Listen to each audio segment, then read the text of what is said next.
Let's get into a reorg at the SEC going on right now. And of course, we're going to recap a little bit of what David Sachs said yesterday in the press conference. My name is Paul Barron. Welcome back into TechPath. I want to thank our sponsor today, and that is iTrust Capital. This is a place where you guys can go out there and get your own crypto IRA, all started in a do-it-yourself platform like iTrust. Very easy to set up. Just visit itrustcapital.com.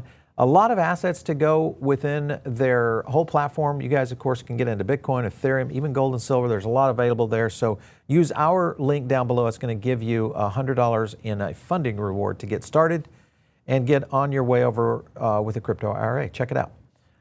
Let's go over to a couple of things here. I want to start with, of course, actually breaking news right here. The FDIC is planning to revise their crypto guidelines and allowing banks to engage in crypto activities. So this is pretty big news for, especially coming out of the FDIC, because could we see something that plays into FDIC insurance around crypto? This will get very intriguing as banks now are starting to step into the space. Now, I know a lot of people will say, Paul, we don't want banks in the space. That's why we got in crypto for the first time. Point is there's a lot of people out there that are not ready to take the deep in dive that we all do on a daily basis. So this could still be good for the markets. Let's get into a couple of things. There was a lot of criticism on the press conference yesterday. I would say I was a little bit critical as well.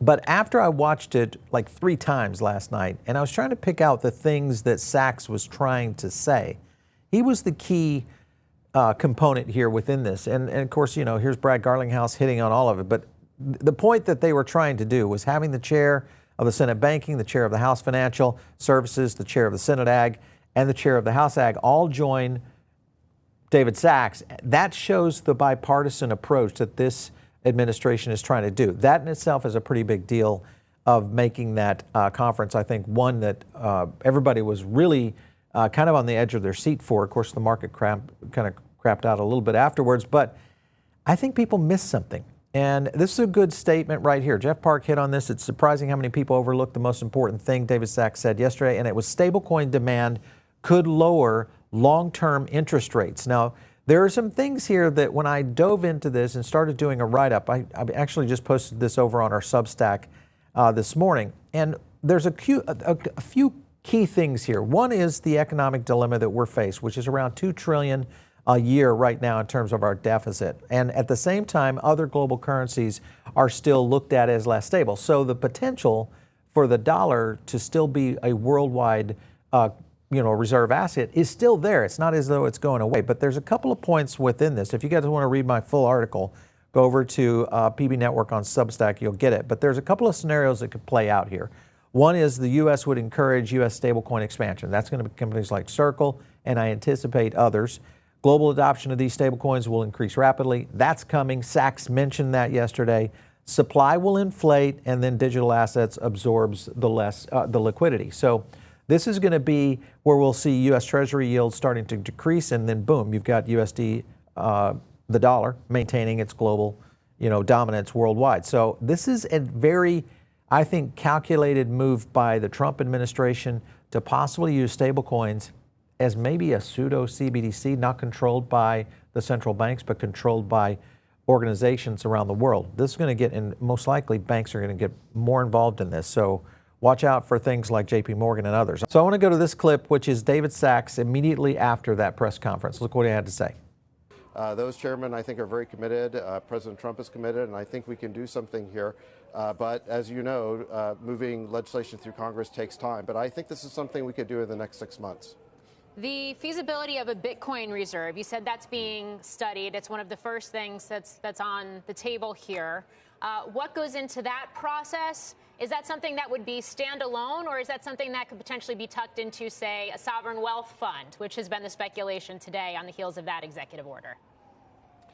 I guess it's possible that the sovereign wealth fund could decide that they want to make Bitcoin or digital assets part of its portfolio. You're going to have to ask the incoming Commerce Secretary Howard Lutnick about that.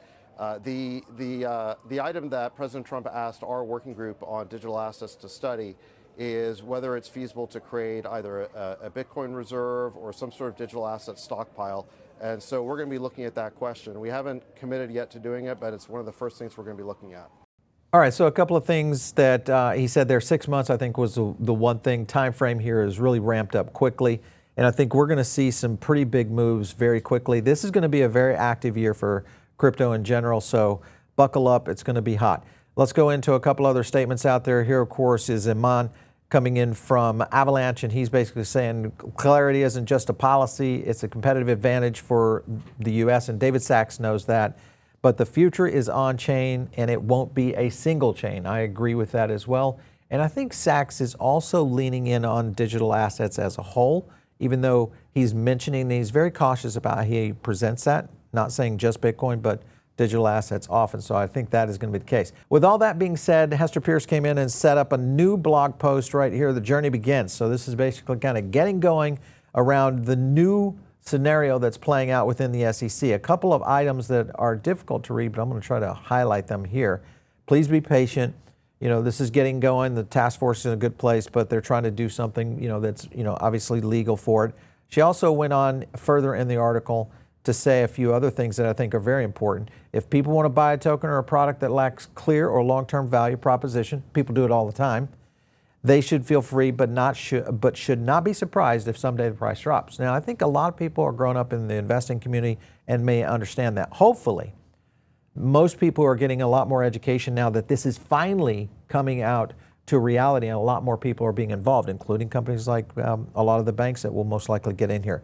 But they're going to say, don't look to mama government to tell them what to do or not to do, nor to bail them out when they do something that turns out badly. So that's basically setting up the SEC to say, hey, listen, we're not going to bail you out. The FDIC is not coming and running in here with, you know, a bailout or in some cases a bail-in. So this is going to be maybe a very new framework going all of this. Let's go into a couple other things I want to get in. And the SEC also reduced their crypto enforcement efforts. This is going to be reassigning over 50 lawyers that were working on cryptocurrency cases. So the likelihood is a lot of this stuff, as I said, would get dropped very quickly coming out of the SEC. And I think finally we're in play over at the SEC. Other points right here, they launched their crypto task force on the website. And the cool thing is you're going to be able to communicate directly with Hester Pierce, specifically around what you're doing as maybe a blockchain developer or a company. This is opening up a complete new era for the SEC. I want to go to a couple of clips here. This one is of Hester Pierce talking about that they're not going to lead by enforcement. Take a look. And so the best I can do is to tell people that we really do want to have this conversation. We are not taking an enforcement first approach. We're taking an approach that is trying to get to regulatory clarity, to again, regulations that achieve our objectives and also allow people to try new things. So I think when people start to see that that is a reality and they see projects coming through the other side of the door with the ability to move forward, that will encourage other people to come in. Yeah, this will be a big statement. And I think Pierce, of course, leading the crypto task force, Mark Ueda coming in as the interim. There's a lot of opportunity here, I think, that is very positive. She also went on to talk about the Howie test, and this is what she had to say. But I think we have not thought with a lot of legal precision. And so what I want us to do is go back to the drawing board and try to think more carefully about when an asset itself might be a security, which is possible, and then when the broader question of when something might be sold in connection in a securities transaction. And so in that instance, the Howie test might still come into play, but we want to make it clear so that people know one way or the other whether they're in or out, and what the implications are for secondary transactions, which is again something that is complicated if you're talking about an investment contract under Howie. Yeah, that's the thing that I think everybody understands. The secondary markets have really been the things that have muddied the waters, which is really the need to readdress, and what she's saying, readdress Howie as a test for a security. With all of that happening, you also had Giancarlo coming in. This is the former chair of the CFTC. He talks about Fit 21 and whether or not this could happen quickly. Take a look. You had the House Financial Services Committee and the House Ag Committee, along with other committees, introducing that legislation at the same time, demonstrating that they saw a comprehensive approach to the regulation of digital assets. Some might be digital securities, some might be digital commodities, and the need to work together. Now, FIT 21 has got Senate sponsors, and as it was proposed yesterday, the notion that there would be a priority list that would work bicamerally between the Senate and the House to get FIT 21 done. This is really the way Congress should work in a very comprehensive fashion. Man, there is so much stuff happening that is good for crypto. If you're brand new to this space, I don't think you guys realize the trials that this space has gone through. So if you've stuck around, finally I think you're going to have your day. And this is kind of the icing on the cake that I think proves it, and that is that the SEC reassigned the head of litigation. This is the head guy that was going out after crypto companies, and this is Jorge. And he's now going over to the IT department.